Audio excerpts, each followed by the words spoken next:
Welcome back to Rogue Legacy. In the first episode, we went through 2 characters, but managed to accumulate a fair amount of gold with the second, Sir Judson, the Divine Barbarian. It is time to select an heir, since Sir Judson sadly has died. And so we have Sir Jimmy the Knave, who has glaucoma. On the right it says, "It's so dark." That's a very bad trait. It makes a lot of the screen dark and hard to see. We have another knave, Baldness the One. He's got a spell of the chakram. That's not bad. And we have a mage who's got baldness and ADHD. Either of these 2 guys would be pretty decent characters. I think I am going to select the mage for reasons that will become clearer shortly. You will recall that each time a character dies, we can then go and spend his money with one of his heirs. So we had 2,900 gold at the bottom right, and so we can spend it on a variety of upgrades. Since I have a mage, one of the upgrades I'm going to get is to unlock the latent powers of the mage and transform them into an all-powerful archmage. And so I will do that, which gives us the ability to change spells. And so I'll go ahead and show that off on the screen. So now our mage is an archmage.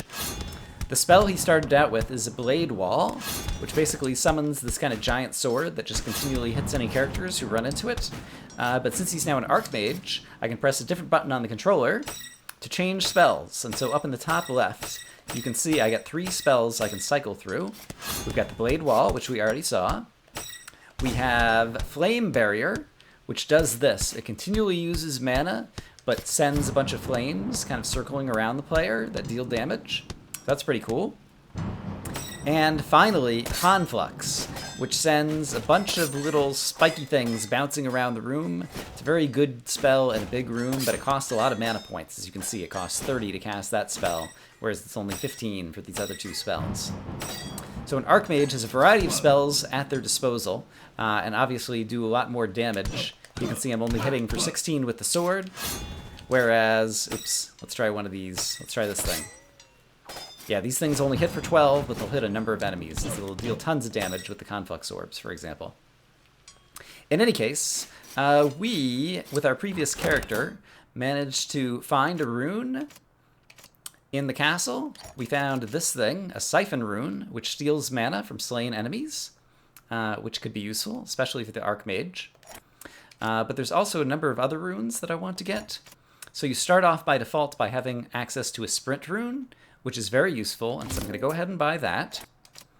And also a Vault Rune, which gives you a double jump.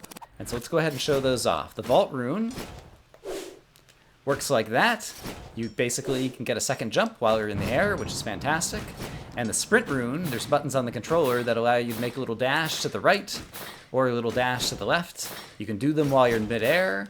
And they have a variety of uses, both for avoiding enemies and for getting to certain locations in the castle. And so those are great runes to have. The Archmage has a natural siphon on the bottom right. Under enchantments, siphon gain back 6 magic points for each kill. Just as a result of being an Archmage class, each time we kill enemies, we get mana back. And so that's great. And also on the bottom left, he's got low strength and hit points, but high intelligence and magic points.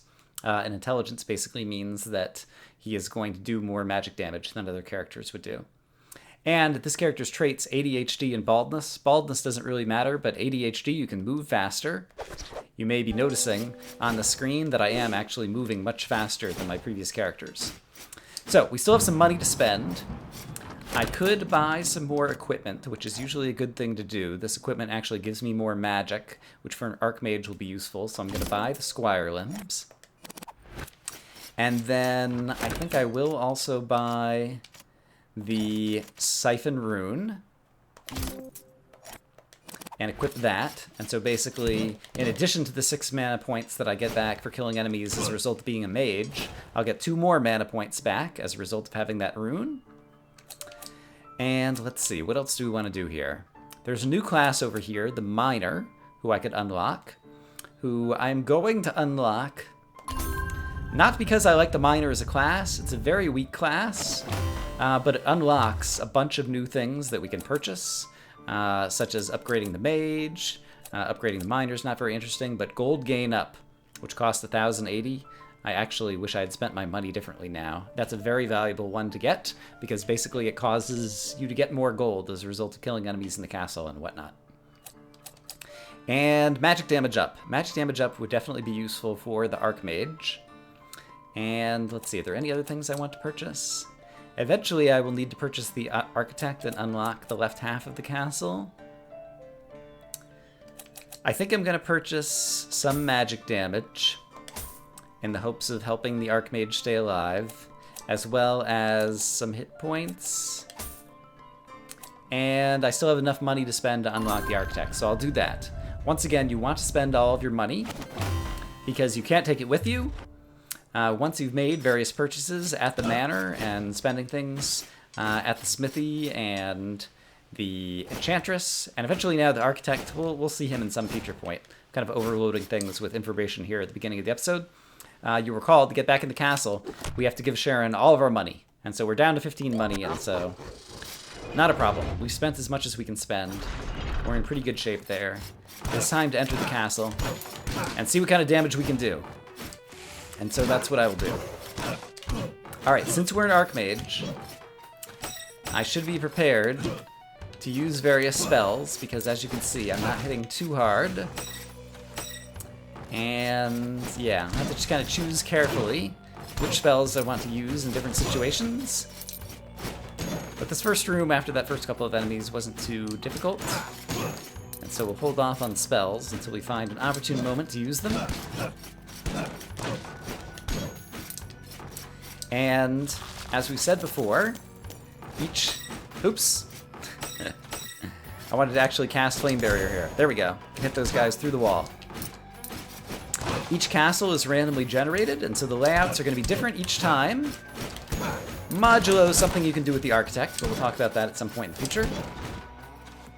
And let's see, I'm going to use a Blade Wall on this guy. Oops, I missed. I cast it right above his head.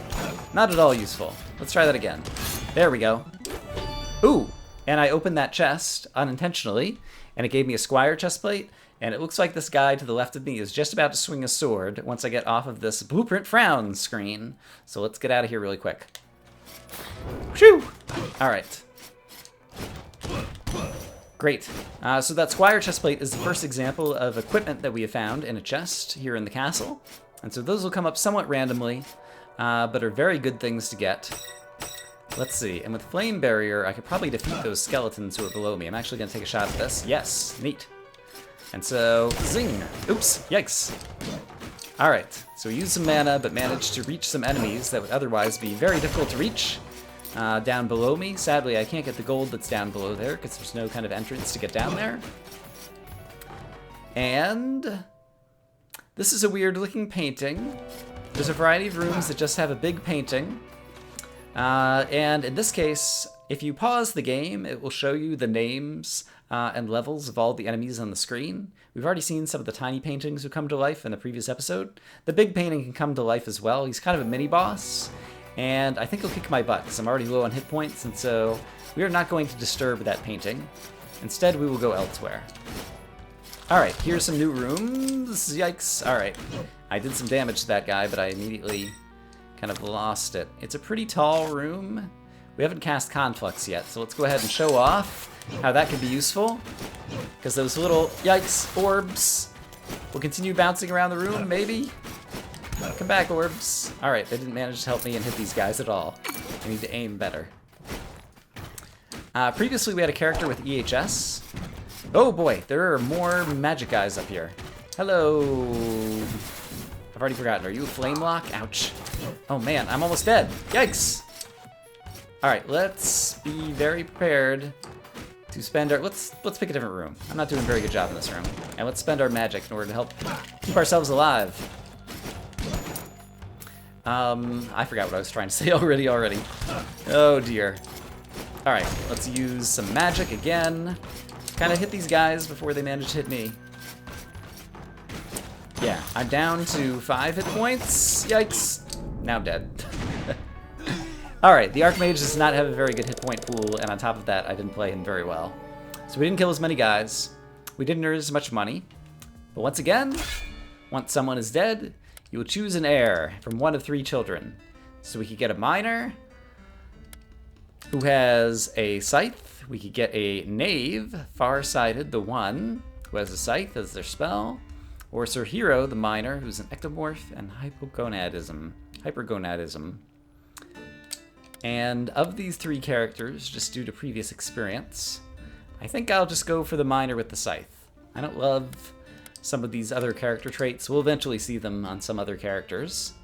But we'll get a chance to see the miner's special ability in just a moment. I've only got 320 gold, which means I will not be able to get very much. I'm curious to know if that is enough to buy the piece of equipment that I got. I think it is unlikely. Yeah, it costs 350 to unlock. I've only got... Or no, it costs 320 and I have 350. No, it costs 350 and I have 320. Haha! Yes, I don't have enough money to unlock it, sadly. So, none of that for us. Instead, we could get attack up, which would be good. We could get health up. We could get mana up. Or we could get equip up. How much equipment am I already carrying? This chest plate...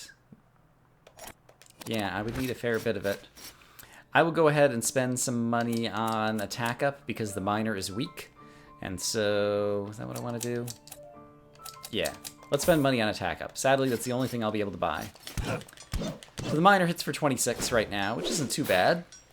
And he has a scythe, which is a spell we haven't seen before. It goes like this.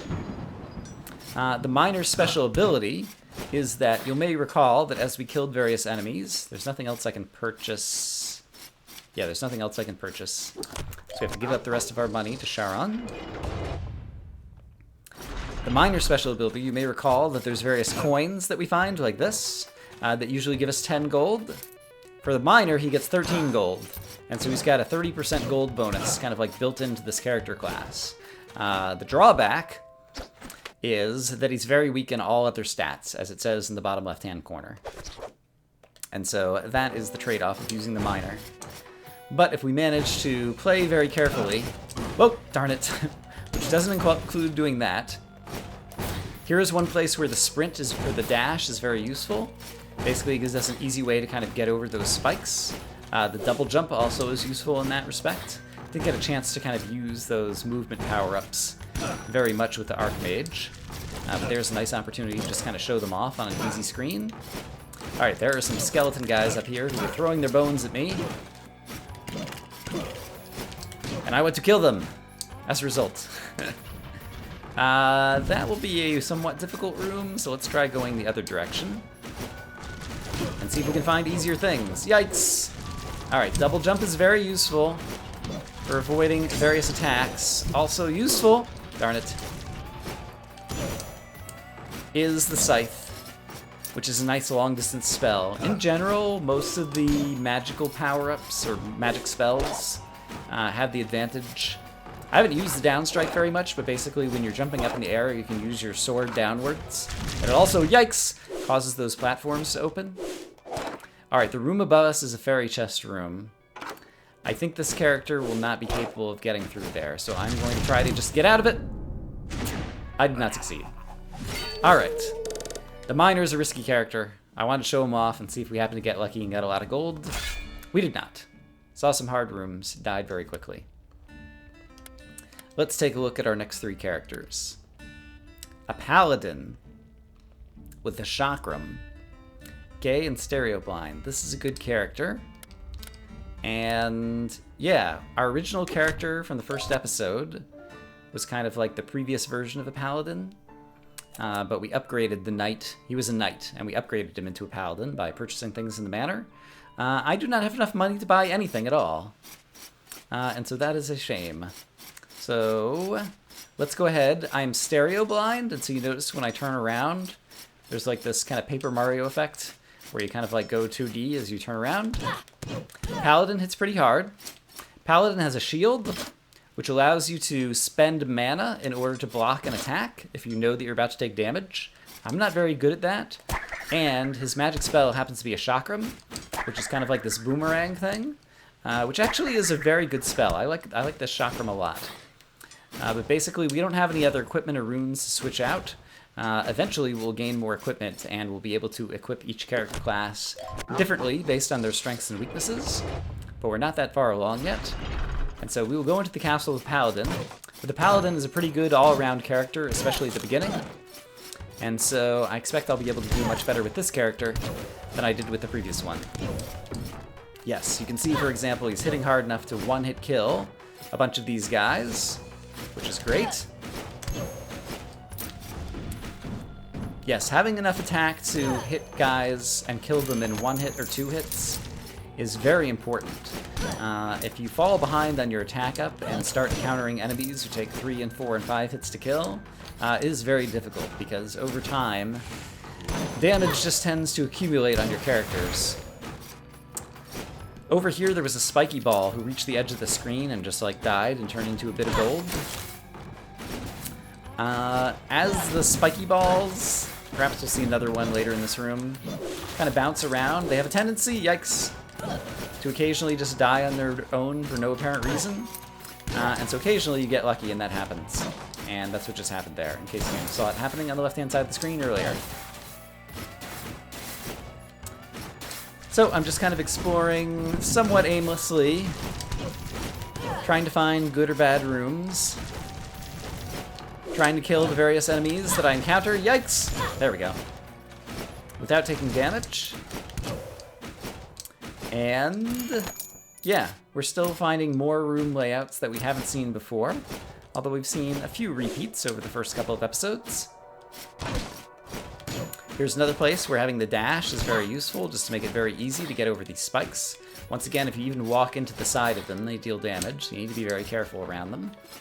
This is the teleporter room that will be the entrance to the forest, and so over here is the forest.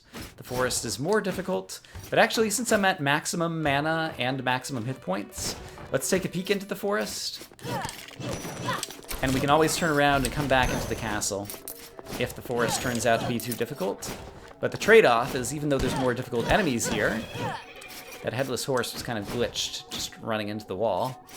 There'll be more difficult enemies here, but there'll be also more gold available, and occasionally better equipment chests and different things. And so in general, it's the case, as you might suspect, that the more difficult the area, the better the rewards are. So over here to the right, I'm going to cast the Chakram, which flies all the way across the screen and can go through multiple enemies.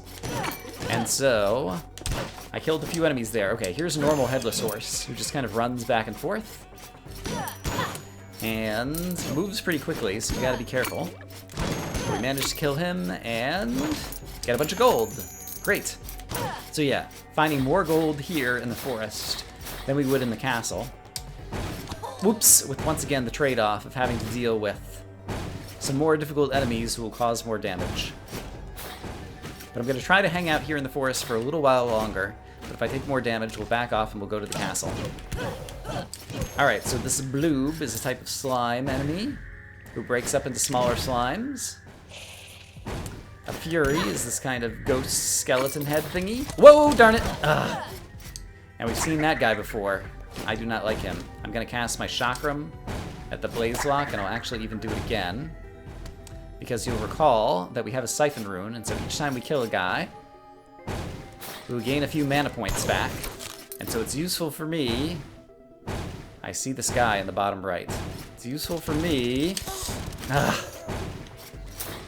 to spend mana if it'll help keep me alive. Okay, I'm struggling here in the forest. Let's take a peek and see if this is an easy room. It's actually not that bad. I'm gonna try this once.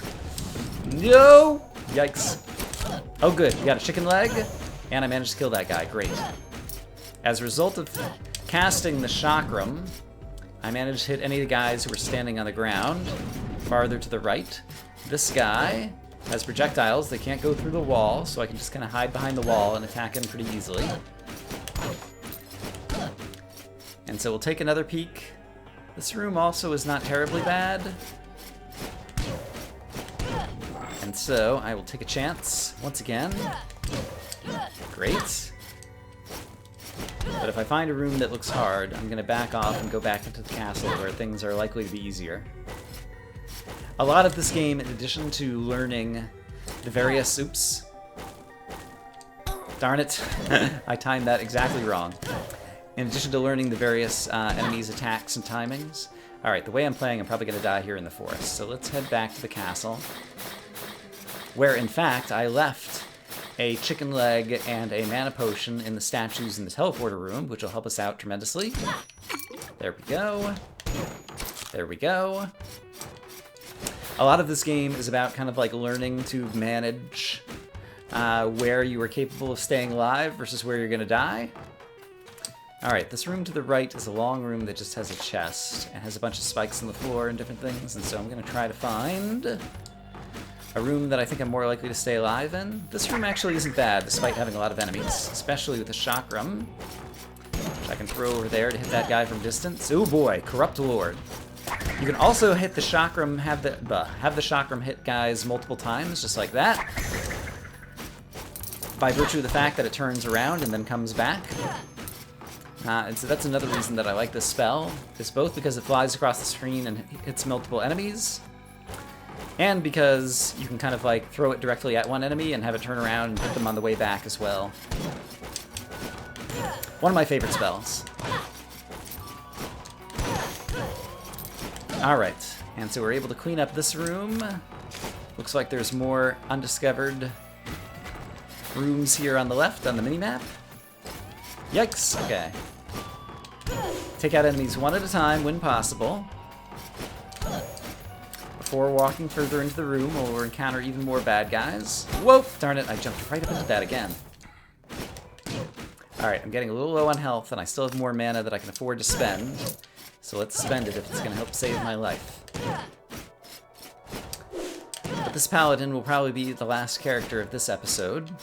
But perhaps we'll manage to find something else particularly interesting or unusual or a new piece of equipment before this character time is over, before he has been spent. Let's see.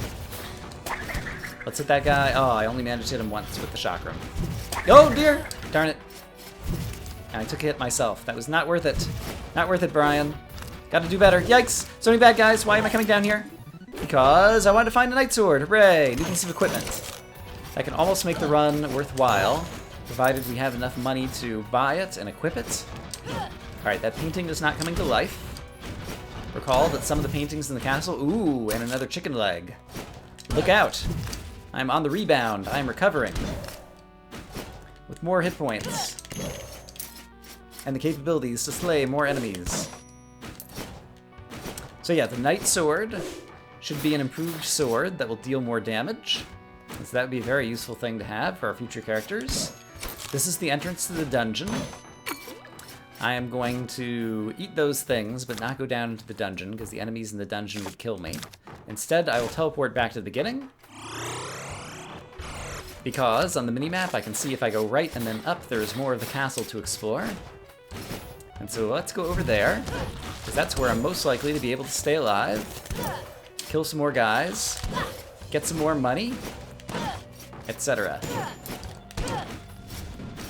Alright, there are more bad guys up here, so let's let them kind of come down towards me one at a time. Nice. Alright, and I think we've killed everybody in here? No, we have not. This room is taller, and there are still more bad guys. So with the double jump, I can kill this guy from below pretty easily, which is great. And now we have a bunch of rooms we can go into. Nothing interesting in this room. Hey, it's the boss room. Knight Helm. More equipment. Fantastic. As well as Knight Chestplate. Awesome.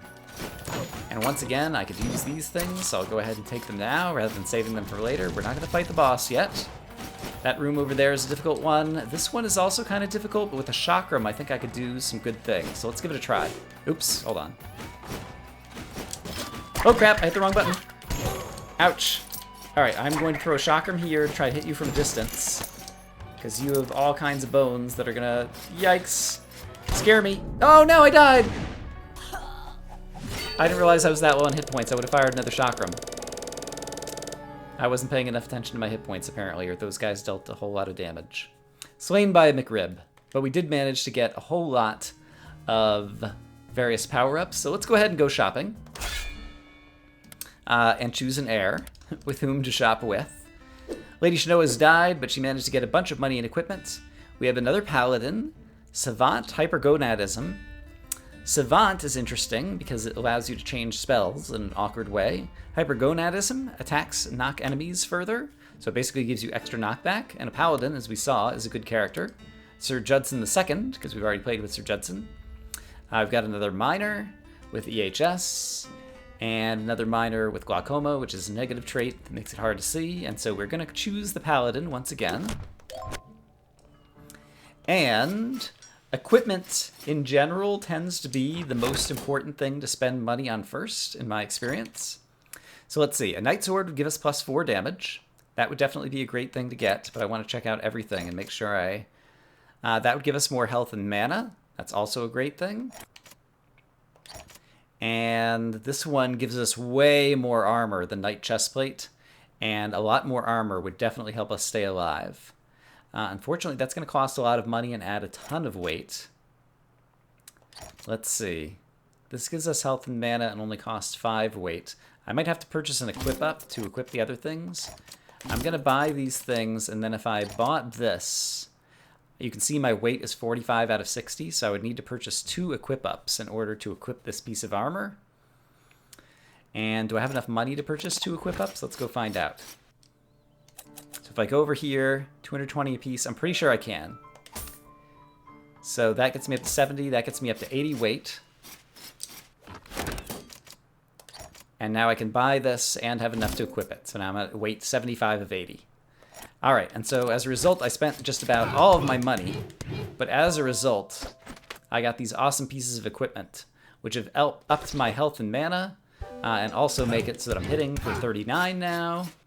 And yes, there's nothing else that can be purchased on this screen. I don't think I have any more runes that I could buy. I do have 140 gold left, but we haven't unlocked any more runes from any fairy chests. And I don't have enough to buy the Squire chest if I wanted to change. So in general, the reasons that you might kind of like downgrade a piece of armor or a weapon are just because they weigh less and maybe you're trying to put on something else that weighs more. And also some of the various items that will eventually unlock have trade-offs, so they work better with certain character classes than others. But I think that's a good place to call an episode for today. I didn't even get a chance to use the blocking ability of the Paladin, but maybe we'll see that next time. I hope, as always, that you guys are having a great day, and I will see you again soon as we continue to progress through Rogue Legacy. Bye-bye.